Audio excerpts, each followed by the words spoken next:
What's going on, folks? Welcome to Got Your Back post-game live stream edition, brought to you, of course, by our good friends at Mr. Dirk. Jason Strudwick standing by. Going to break down pretty solid win for the Oilers in Game 5. 6-3, 3-2 lead in the series, back-to-back wins. Oiler fan, probably feeling a little more relaxed tonight than you were, say 3 nights ago, I would have to say.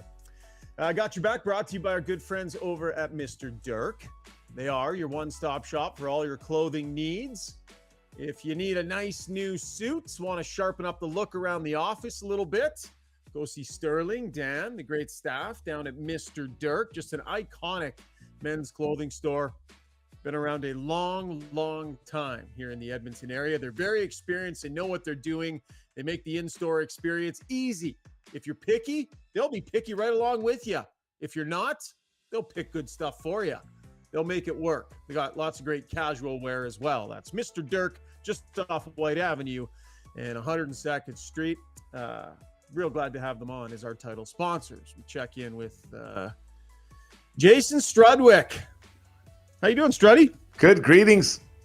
Salutations. That's more the kind of game I was looking for. A little bit more relaxing. Yeah. A little more predictable outcome, not in doubt or hanging in the balance with in overtime. We got Zuby here too. By the way, Zuby, I'm going to say hi to you on this podcast. So Struds was filling in for me the other night. Struds, I don't know if you noticed the other night or not, Struds, but when you were filling in for me, Zuby joined you and Joaquin Gage off the top of the podcast, and you completely ignored him. You didn't say a word to Zuby. I did. I dropped the ball. I'm not going to lie, guys. That podcast is all about me. I was right about Jack Campbell. It could have been Wayne Gretzky caught up in the in wings. I would have blown. It could have been Grant Fuhr, Andy Bogue, Pokey, Reddick. Doesn't matter. I would have blown right through them. Talk You about were how great so I was. excited. You were so excited to pat yourself on the back. And he asked Gager, what's your setup to watch the game? What's your setup to watch the game? And I'm like, I have an answer for this. I can't wait to tell everyone what my setup is to watch the game too. And then you're like, well, let's get to the breakdown. And Chris just was like, wah, wah, turned himself back into the fist, and he just disappeared. Like, wah, wah, wah. Nobody wants to talk to me. Yeah. That was fine. I have very important things to do behind the scenes. My feelings weren't hurt. I accept but I your had a good apologies, laugh. Zuby. And no problem, buddy. And Schauger texted me right away. I did. I texted him right away. I was like, he ignored you. He said, I know. Well, we are going to get you involved on the stream tonight, Zuby, because we're live streaming tonight. We're on Twitter and on YouTube. And for our takeaway segment, so Struds and I did this a few podcasts ago. We just want to take a bunch of your questions, your comments about the game tonight. So we're going to do the bulk of those in our takeaway segment. So load them up right now. Zuby's going to track them in the background while Struds and I are doing the breakdown. But definitely want to hear your thoughts about this game tonight, because this was a pretty convincing win for the Oilers. So you can send them to our Weiss Johnson Twitter mentions, the YouTube mentions as well. We'll hear from some players post-game here, I think, potentially coming up. So, lots to come here on the pod tonight. Struddy, let's start breaking it down. That, of course, is brought to you by my brothers, Rick and Rob, DLR Vinyl Products, some of the nicest maintenance-free decking and fencing out there. It's fantastic quality stuff. You put it in once, you don't have to sand, you don't have to stain, you don't have to paint. It lasts. It looks great when it goes in, and it stays looking great for decades after that. So if you're looking into your backyard, kind of dreading all the work ahead, time for something new, give Rob a call at the branch in Calgary or Rick at the branch here in Edmonton. It's DLR Vinyl Products. Okay, Struds, I thought Jay Woodcroft showed some nice touch tonight. I thought he made 2 changes kind of in and around the top 6. I thought both of them worked with Bjugstad's promotion and with the McDavid line that he put together. Maybe let's start with that McDavid line and just what they were able to establish early in that game and kind of how it settled everybody down. Well, they were buzzing. I think they set the tone in many ways, right? Those 3 guys, so talented, two of the greatest players in the game today. And then a guy that's one of maybe the most unique players in the game if we're looking at, his total package. So I think that they really set the tone. They were flying. They were skating hard. And it looked like they decided they were going to take this game over early and set the tone for their team. Yeah. McDavid with, some Nice moves through the middle of the ice, and he draws the penalty. Then the power play didn't get the job done, their unit, but then Evander Kane comes out and real nice finish from Kane, a couple games in a row. But then that one shift they had in the offensive zone, I mean, you just knew it was going to end up in a goal. Like that was just an unreal possession shift. It's a goal or a penalty. Like when you're on roller skates, right? You're chasing around these three guys. The D-men are in and out like a fiddler's elbow. Like it's really it's really hard to defend that because you're just head spinning all the time. You're worried about the guy with the puck, but then you're freaking out about what you don't see, and that's usually the guys that burns you. So, that it was, and it turned out to be in that way with Draisaitl scoring the goal, but it did. I don't think it would have mattered who they were playing against. They decided they were going to push the pace tonight and make LA keep up. Yeah, I thought it was good. So I'm gonna float something out here, and you can immediately just squash this if you want. Just go ahead and kill it. Yeah. I'm not sure McDavid's skating is at 100% here, bud. I don't think he's moving at 100%. And that's going to sound weird because we just finished talking about how dominant he was, and we all saw Sportsnet rolling the shot of him blasting out onto the ice like crazy. But I'm telling you, man, there's something about the way he's moving around, even when he drew that penalty. How often do you see McDavid cross the blue line with his feet not moving? He was planted, and he just, to me, it just looks like it's not quite in afterburner mode the way it normally looks like it is, but still he was really, really good, and I thought was able to be really, really effective. Are you seeing that at all, or is that in my head and I'm like, it's a phantom thing that I'm seeing? Because I'm telling you, it doesn't look like he's got the mass explosive power like he normally does, and he's not hitting top speed a ton in that game tonight. So my kids love this movie Sonic, and Sonic is really fast, but he has like Sonic Boom. Yeah. And it's like where he has that extra gear where he's gone. And I don't know that Connor has it right now. And where I see him using that is when he skates around a D-man, right? Where he comes up to a D-man, he's got full speed, and he hits like the next gear and drops the hammer. And that's when he goes around the guy. And, he's still fast, but he's not that Sonic Boom fast. Now, maybe I'm just, because I know you spoke about it today a little bit. And so I was kind of watching for in the game, and maybe I'm tricking myself, but I do feel he doesn't have that Sonic Boom gear that, is his only. I don't know that anyone else has that gear specifically with the puck in his stick. So remember a couple of games ago, we saw him holding a towel in front of his mouth, like talking to Jay Woodcroft on the bench or talking to TD Force on the bench. Yeah. And then during a commercial break, this was game 2, or was it game 3? I can't remember. Game 3, maybe. He spent an entire commercial break skating around, testing his leg out, and he was shaking his leg out a little bit. And I don't think his skating has been the same since. So I'm not starting a conspiracy theory. Everybody's nicked up in the playoffs, but I do think that McDavid is at less than 100% with his skating. And I think where we're seeing it is in the shiftiness, right? How he'll just all of a sudden he's going this way and then bang, he's gone this way and then bang, back the other way. I'm not seeing that shiftiness in his play. I see him planted a little more and gliding, and I think he's protecting something a little bit, but still played a really good game. They were huge early on in that game. And they managed to get the job done in what could have been a nervous start for his team, right? There's a lot on the line in that game, and they didn't start well last game. So for them to come out and solidify the group like that, I thought was huge. What did you think about the Bjugstad, Hyman, Nugent Hopkins line, and in particular, Nick Bjugstad's contribution? So I thought the Bjugstad with, who was it, Fogel McLeod, I really liked that line. And I know Ryan was in and out of there as well. I really liked that line. So my comment was, why break up something that's working well? Like they're fine. They're going, not fine. They're more than fine. They're playing really well, those three guys together.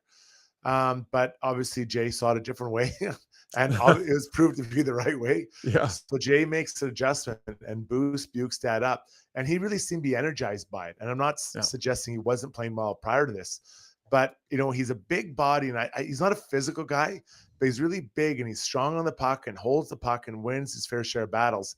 And then he scores a couple. So it seemed to complement that line pretty well. Nuge still looking for his first goal, rings it off the post in this postseason, and they're going to need him. Other guys are now contributing, but they need this guy to score. Yeah. But I liked it. I liked that little adjustment, and unfortunately for Yamamoto, it means that he was demoted down off that line, and then quite frankly, pretty considerable way down the lineup. Yeah, 11 minutes and 12 seconds for Yamamoto was -1 tonight. Really, I'm not sure if there's an injury there or what's happening, but I thought it was because I agree with you. Bjugstad had been playing good, but I thought it showed nice touch by Woodcroft to sense that maybe it wasn't there for Yamamoto to grab. Like he'd been given multiple opportunities and hadn't really grabbed it yet, and sensing an opportunity for Bjugstad to elevate a little bit. And I liked it. And Bjugstad ends up with 2 goals. I mean, he's a fantastic goal right where he's supposed to be in front of the net. Just a great tip. Little floater there from CC was really well done. And then just throwing it at the net, whether it hit Hyman or not, doesn't matter. That's just a good, solid play from that point on the ice and ends up getting his 2nd goal of the night. So I definitely like that as well. I'll just jump in here too, just to finish off the thought on that line. Yeah. I thought this was Hyman's best game of the series. Yeah. And not because of, and let's just park the goals to the side. I mean, he scores one off his neck, but I saw forecheck, I don't know how, not effort, but a determination on the forecheck. Yeah. Such a determined forecheck that we hadn't seen, and from distance. And when he's doing that, he's really, really hard to play against because he's so strong on that puck. And multiple times you saw him get to the puck at a 50-50 and then make it a fight for the puck.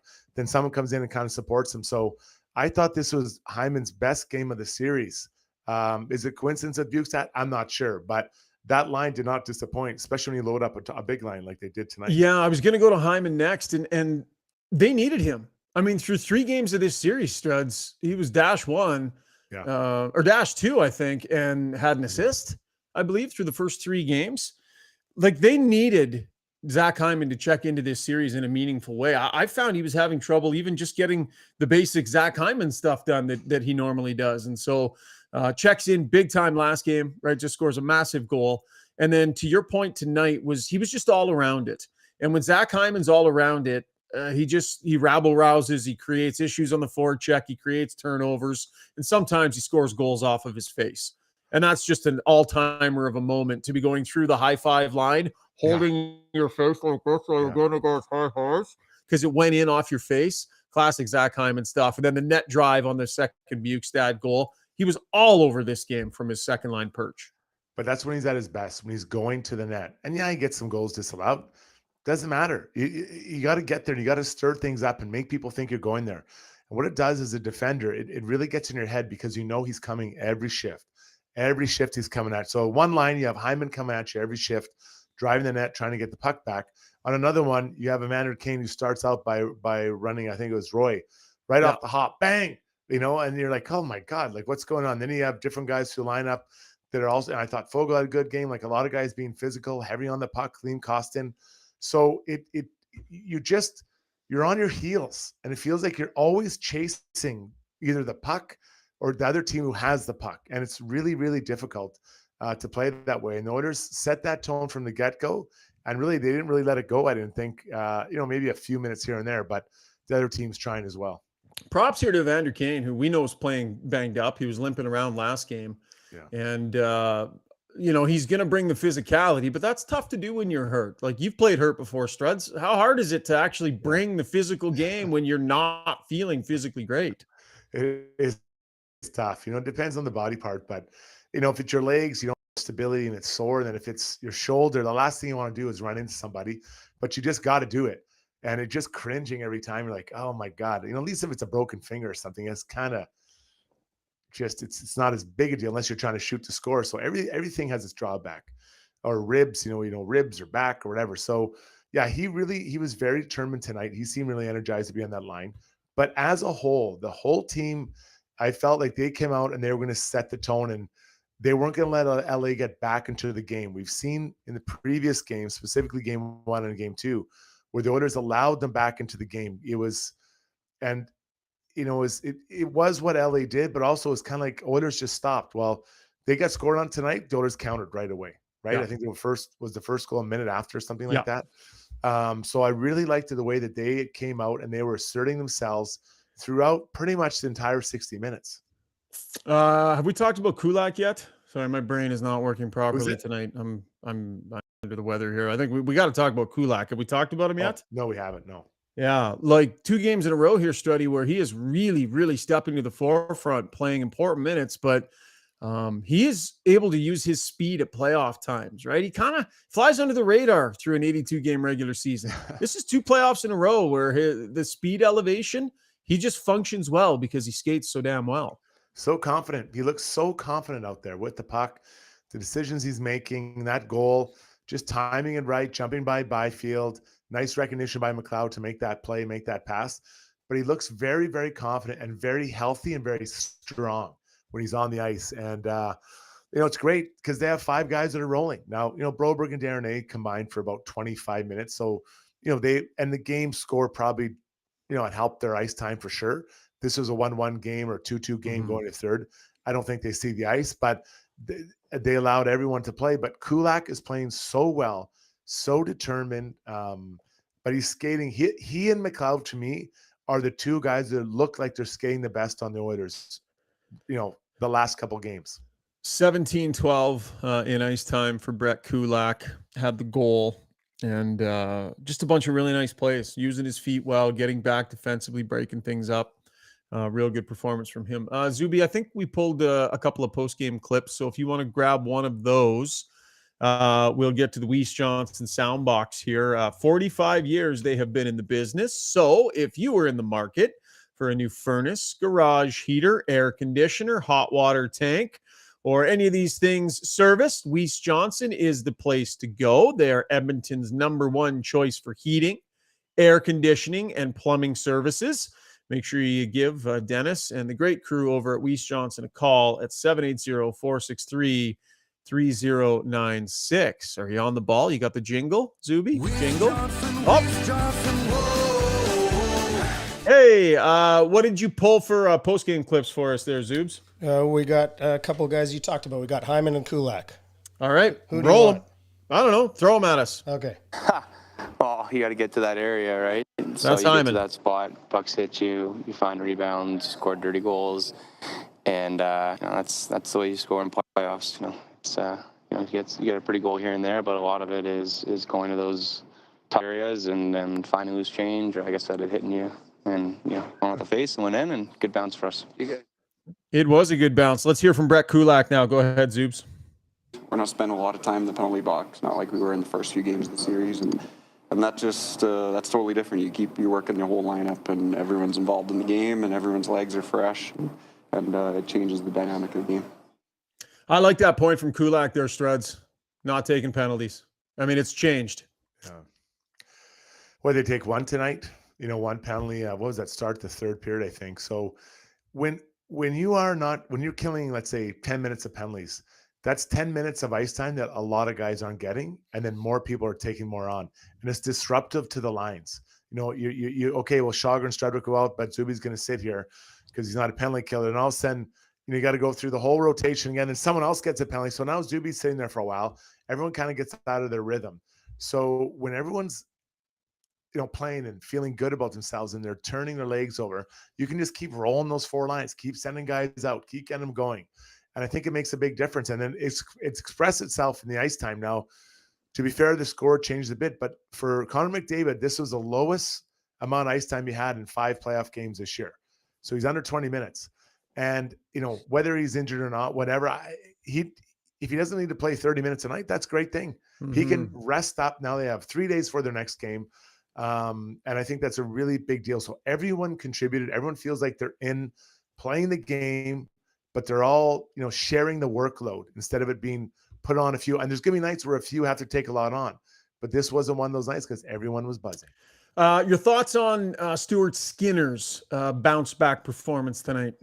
I said I thought I put Campbell in. I was wrong, and obviously they made the right decision. The rebound controls maybe a little bit, out there, but we have to remember that Stuart Skinner's going through this for the first time. Yeah, and I think we have to keep coming back to that. If we're going to give Darnay a break, if we're going to give Broberg a break, if we're going to give some of these first-year players, Klim Kostin, a break, you also have to give a massive break to Stuart Skinner, who is in arguably the most important position on the ice every minute of every game. And we're expecting him to be perfect. So he's growing. I think tonight would have been a huge step for him personally, because he went through, a bit of a tough game last game. not awful. Like there's awful games, and we've seen those from other goalies, but not awful, but a tough game. And he bounces back and gets the win tonight. Now is a couple of days to rest up, maybe get back on with their goalie coach, tidy a few things up, and then hit the ground running Saturday. I would have understood it had they decided to go with Campbell, because he stopped 27 out of 28 shots and got his team the biggest win of the year. So I would have understood. But his decision tonight is precisely what I've been describing for like a month heading into the playoffs here, Struds, where, and I'm not saying that I'm right here. What I'm saying is this is the mindset that I thought they needed to be in, that Stuart Skinner had played well enough that even if there was a bump along the way, they needed to, when that first moment truly arose where it was like, oh, is it time to go to Campbell? You got to go to Skinner. Go to Skinner in that moment, because he's earned it, and through his body of work this year. I don't think he had a ton of opportunities to bounce back earlier on in the year when things didn't go great for him. And so I think this was really important for him to be given the confidence of the start, even though he wasn't at his best last game. And then for him to have experienced a bounce back performance like this, that's really going to benefit them if they go on a deeper playoff run here. The confidence that he would have gained from last game to this game. We got to go through it. You got to go through those situations. You know, you can't just magically create experience and confidence. It doesn't just happen. It doesn't just, oh, we want you to feel good about yourself. No, I've got to go through that.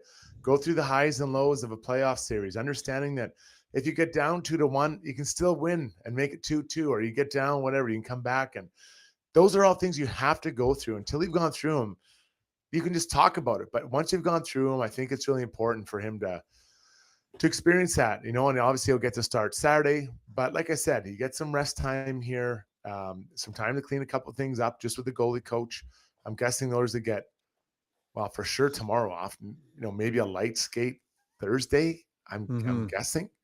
Travel day Friday, something like that, depending on the game time Saturday. But I don't know. I just think that this is, because you got to keep in mind, you're looking at this year, but you're also looking at developing a franchise goalie for not just this year, but for the next, how long, Shogger? 7, 8 years, 10 years, whatever.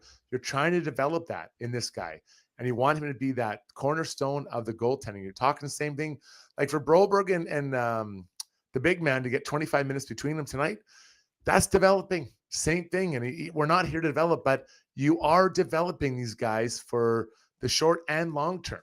You know, Fogle, he is not even close to the same player he was last year in the playoffs. Yeah. He's a much different guy. Way more confident. You know, how's that trade look now for Ethan Bear, right? Like, and had to go through that last year, right? Like he had to go through the struggles he went through last year. It's unfortunate that he did. He was almost unusable. 100%. And look at him now. Yeah, he was unusable. You couldn't play him because but now he's a force.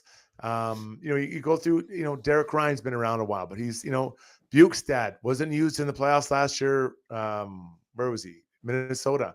Now look at the impact he's having. So you have to go through it. You have to feel that kick in the nuts to kind of not all the top guys, but a lot of guys have to go through it. And so I know people want to hear about development, but these are key moments these guys are having on the fly while they're winning and progressing, hopefully, from game to game winning.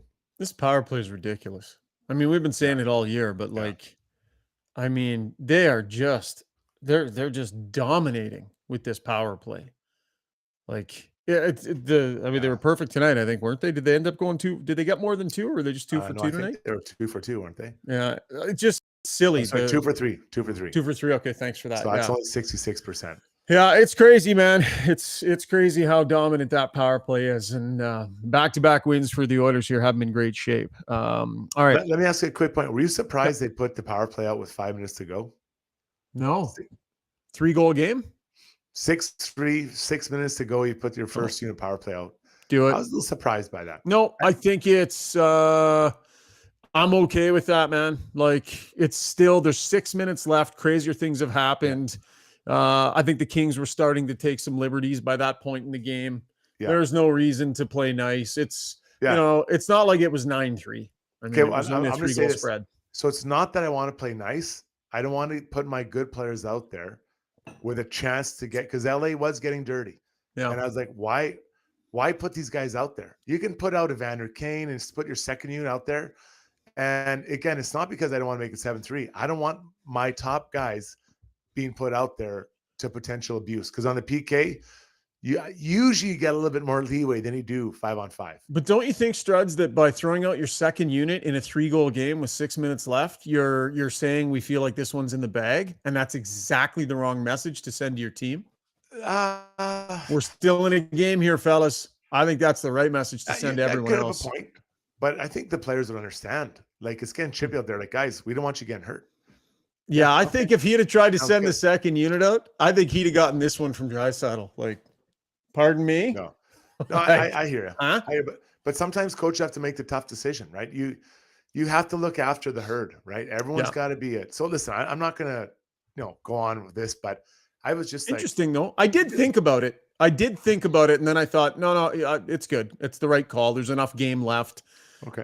But I'd be interested to know what other people, if people want to chime in on the stream. We'll get to your comments here on Twitter and on YouTube in our takeaways segment. That was the breakdown brought to you by DLR Vinyl Products. Struds, I got to do a quick little, morale check on the Got Your Back team here. Little morale check. And we'll get to takeaway in just a minute here, but I was sent a message on YouTube on one of our last videos. And I don't have it in front of me, but the commenter, I think DL might have been his or her name, can't remember. But she said, listen, Ryan, DLR? No, it wasn't DLR. Okay. Listen, I'm not sure if you can take this criticism or not, Ryan, but it's pretty cringeworthy the way you treat Struds on the pod. I think most listeners are probably getting sick and tired of you being so hard on him for everything from his headphones to, the way his backdrop looks to, I just basically really got chastised for being far too hard on you in this podcast. And this commenter, and we appreciate the comments, indicated that I'm out to lunch and thinking that it's actually being taken as good-natured and that it's kind of cringy for people watching on the podcast. So I'm a sensitive guy, Struds, and I would never want to hurt your feelings on purpose or unknowingly. So I thought here on the live stream would be the best time to just ask you, have I been too hard on you? Did DL have a point? Are you feeling a little bit unfairly picked on Got Your Back here? Because that would just fly in the face of our ethos of having each other's backs. I too am sensitive and care deeply about what other people think about what I'm doing or not doing. So I am quite aware of my sensitive nature. And I just want to thank Mrs. Zoobs for sending that note on the live stream, because I've been privately complaining to her on Facebook that someone has to stand up to the tyranny that we're feeling, dictatorship on this podcast. So I'm glad you said it. And now we all know where we're at. Zuby, am I that bad, man? Like, am I too hard on Strud? Like, did you read that comment? I did read that. They ripped into me. Ripped into me for being too hard on Struddy. I'm the same. As I appreciate people like looking out for other people's feelings. That commenter obviously is not privy to the way the three of us will chat when the camera when we're not live. It's pretty similar, it's not that different. So I don't think you're going too far in. I have to say, this is your second on-air apology you've had to give to the book, because you had to give one to me because you're friends. Because when we'd start the show, you'd tell me to beat it. You'd say, "Okay, Zuby, beat it." Right. That was how you. Ended the thing. And one of your friends said to you, "Stop being so mean to Zuby guy." All right. All right, I'll try and keep it in line. It's being the boss. It's gone to my head, right? It's hockey, it's the boys, and it's hockey, and it's good-natured chirping. And my feelings weren't hurt. I thought it was funny that someone said that to you at the time. Okay, because I'm literally like just biting my knuckle right now because he's wearing the shirt again and he's got the headphones back in, and I'm just like, don't do it, Ryan. Like, you're too mean. Don't do it. This is how I fight. I'm passive aggressive. All smiles, but then I just quietly and subtly put things in. They're going to fire people right up. Yeah, perfect. All right, Zuby, gather up the comments, my friend. Time to get to what some folks are saying on the stream, and that'll be our takeaway segment, brought to you by our good friends at Sherwood Buick GMC. Good timing on the logo there, Zuby. Listen, they're the big, awesome dealership just off Baseline Road on the way into Sherwood Park, Canada's #1 GMC dealership for the last 5 years running. They make the buying process real simple and easy. They got a big showroom with everything that you might want to see. They got lots of vehicles on the lot you can actually test drive. The leasing, financing division runs you through real smooth. Great staff, fantastic vehicles. I've got the new CR 1500. Oh, by the way, I'll have to send you guys a pic. Just got it deckled up with the podcast decals. So excited about that. And yeah, just a great buying experience over at Sherwood Buick GMC. So let's get to the mentions. Zuby, what do you got for us, buddy? Fire away. Let's start with this. Someone named Stupid Itch, thank you for this name, mentioned that Desharnais seemed to have a bounce-back game to me. What was his ice time? Steve, the intern here, looked it up really quickly for me. It was 13-something. And thoughts on the Seaweed Man tonight? And that's a big difference from last game for him. Struddy? Yeah, tough nickname. Obviously, we've agreed that Seaweed Man is probably the worst nickname in history. But not to be negative. I think it was better, but to be fair, or to be, just somewhat level, the Oilers tilted the ice a big time today, right? The way they played, the way the forwards played. So there wasn't quite as much pressure on the D-man as normal. But, from what I saw, like, he's at his best when you only notice him when he's abusing someone in the corner in front of the net. That's when I believe he's at his best, and blocking shots. You don't need him carrying the puck. We saw that in game 2 where he carried the puck up the ice and he got caught from behind. Like, that's not his job. And I get it. It's fun to carry the puck and warm up or off the ice. Like, but you're not going to be, that's not your guy. Move the puck up. And I think that's when he's at his best. And I thought today he kind of was, back to his roots. There was a question earlier on the stream, and I'll put this to you, Struds. And sorry, I don't have it in front of me, so I'm not sure who it was from, but it was a good suggestion. Asking if you noticed that the Kings on a lot of their breakouts were kind of fixating over on their left wing, which would be Desharnais' right side. And watching that last game, I thought the one was a set play. And I think that set play, the quick up the middle of the ice and a quick tap over to the wing to try and catch the D-man flat-footed. If I'm Todd McClellan, every set play that I have, I'm running on Desharnais when he's out there. So I do believe the Kings were focused on him and keyed on him and actually did a good job exposing him. But I thought he had a pushback performance tonight. But you notice them keying on him? So you're asking me, can you run a set play against a specific D-man on the ice? Well, you're going to have to first have a set play that's set up to attack a right D-man. Then the D-man has to recognize that D-man's out there 150 feet away from him and pass the puck up to that guy.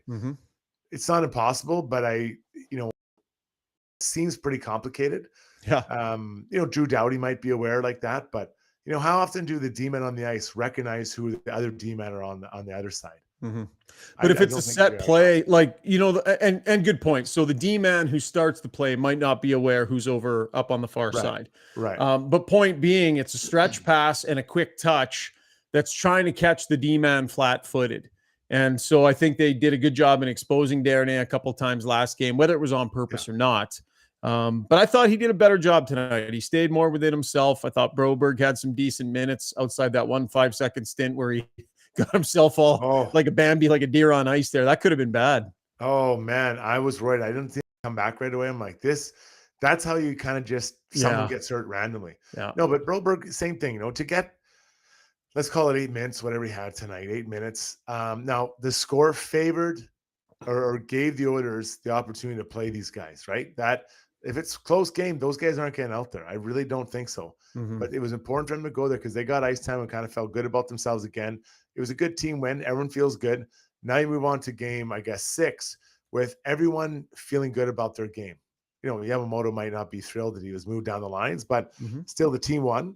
But everyone kind of is going in the right direction. And for the, no more help. No, there was no additional injuries as you went through that game. Yeah. Zuby?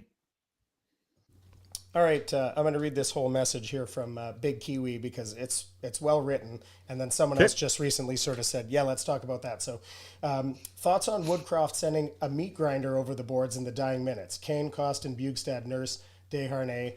That's an F around and find out line if I've ever seen one. I love it, man. You want to mess around? Let's put our big guys out there. If there's a problem, let's sort it out. Does anyone feel brave? Like, It's a very subtle thing. You just send them over and like, are there any problems?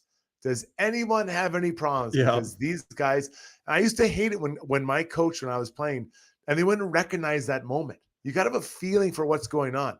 So it doesn't mean you want to brawl. Doesn't mean you want to have it happen. But I just love like, okay, is there a problem? Because if there is, these guys will deal with it. Then I think he even he went back to Costin again. And Costin went off with 10 seconds left. I'm like, why are you going off? Why do you think you're out there? Yeah. You're not out there to score there. You're not out there to block shots. You were out there as a cop. If there's a problem, you're the ones dealing with it. You don't want anyone else going in there. Even Kane, you don't want. You send the Slim Reaper, whatever his nickname is, the Costin, whatever. He goes in there and gets it. So if I was on a team, I'd be like, buddy, stay out there the last 10 seconds. It's okay. We don't care if you're going a long shift. You're out there because we don't want the other guys out there. If you're going to have those guys, that's the time to use them. And I think you send them over the boards with the idea like, look, no need to start anything, but you're there if anything happens. I did see one play from Costin tonight that I liked, that I thought was a good sign. It was late in the game and they had their lead and he got thumped right behind the net. And it might have been in his own end. I can't remember, but he got thumped and he had a chance to skate right past the guy and look like he was going to give it to the guy. That was a bit of a cheap shot that he took. And he just didn't do a thing. He just skated right past him and skated away. And I remember thinking like, oh, okay, there you go. Right. He's thinking like he's trying not to take penalties while he's playing. And I think that's good because he's physical and robust enough. And I think he needs to try and stay on the right side of it. So I like that. I like that play from him. Zuby, let's do one or two more. Okay, I think this is an important one. Chris Nouse says, what's the biggest key to going down to LA and ending it there? And maybe we can kind of address my sort of adding on to that one is, do we know why the long layoff and who does it benefit in your guys' opinion? Okay, I'll deal on the layoff. I think it was NBA playoff related, wasn't it? And building availability for the Kings. So I think that was the issue there. And in terms of who it benefits, and then maybe you can deal with the key.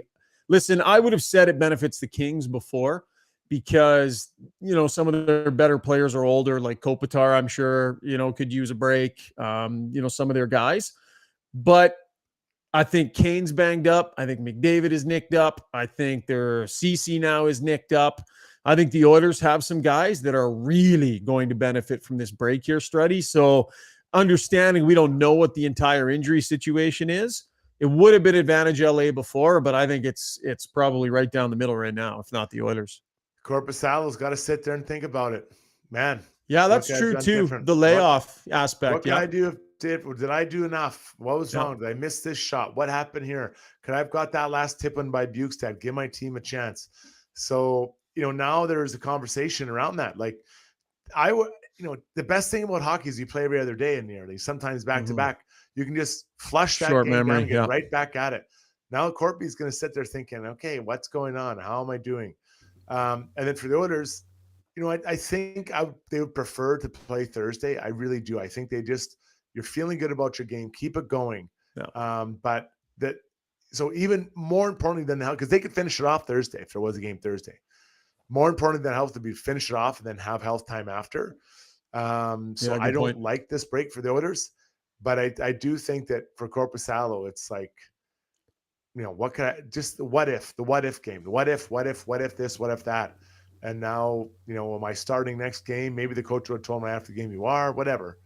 But I think that's not an advantage. And then as far as the key, I think we've seen it, just consistent play. Don't let your guard down. Give what's given you or take what's given you. Like how many times we've seen that D-man hold the puck at the top of the Oilers circle and everyone changes. Then that D-man slides over to the left, starts skating up the ice, passes to the right D-man, and then hammers it in. The Oilers get puck retrieval. Yeah. That's how they're doing. Just be patient. Just be patient. LA is way more aggressive at home. So you're going to expect that from that group, but be ready for it. Know it's coming and don't be surprised. Score first. That's a big one. Yeah. Like it's going to be tough layoff. Like they're playing well and you want to just keep rolling. But if their big guns can go set the tone the way they did in this game, kind of let everybody off the hook a little bit nerves wise by just getting off to a really good start. And that first goal will be critical. All right, Zuby, last one. Okay, before I do the last one, I just want to, I threw out on the chat on YouTube, said, where's everybody watching from tonight? And I wanted to just throw out a couple. We got Quaddy watching from Bali. And wow. And he lives there. I said, oh, are you like on vacation? And he's like, nope, I live here. And he says he never misses the Oilers, never misses Got Your Back. That's nice. On Twitter, we had Julian Zado watching from Germany. We got Luch1717 watching from Sweden, says great morning entertainment for them. And Ira Wirtz watching from Australia. So we got, we're very international tonight. International flavor tonight. I love that you did that, Zuby. That was a great idea. Love it. And then the last comment, really short and simple from Tim Tam 888. Tim Tam's Australian too. Maybe they're from Australia. They just said, need more from Nuge. And he obviously rang the bar tonight, but what do you guys think about the overall game from 93? Yeah, definitely. They need him to check in here. I mean, they're still winning the series without him. And I think he's still doing good work on the power play. He's very sure-handed, and I think that's where some of his best work happens. But Strud's even strength, I think it's fair to say that he would want more from himself. For sure. And, prior to last night's game, or 2 nights ago, it was, we always talk about secondary scoring. We identify secondary scoring as the third and fourth line. Well, when your top 2 guys are scoring and your next 3 scorers aren't, that's a problem. That's secondary scoring that you're counting on that. And, luckily Hyman and Kane have found their groove. But Nuge hasn't found it yet for scoring. So you're right. They're winning, but he's, for long-term success, and I'm saying long-term, like multiple series success, the Oilers are going to need to have that guy scoring, and he'll find it. He will find it. But 100 points, and now he's got just a couple of no goals in playoffs. So he's close tonight. Man, I'd love to see him get one here in this series. All right. Great job, man. Listen, I know I can be hard on you guys. I know at times it can be a little bumpy, this ride that we're all on here together. But I just want you guys to know that I really appreciate both of you. And though I tease a lot, there's really nothing but love coming at you guys from me, okay? Let there be no doubt here on the stream, in the YouTube comments, nothing but love. Right. And nothing and largely in the comments, people saying they love the banter and they feel like it's playful and in good nature. So Zuby, you missed a good chance you could have rolled the music while I was kind of being emotive there. That was a missed technical opportunity by you. I wanted a more emotional song. Our song's so upbeat. I'm not No, it's happy. It's happy-go-lucky. So go ahead and roll the music, Zuby. Great job tonight, guys. Thank you kindly. A few days off between games here, so I don't know. We haven't even figured out when our next podcast will be, but we'll chat and we'll sort that out. Thanks, Struddy.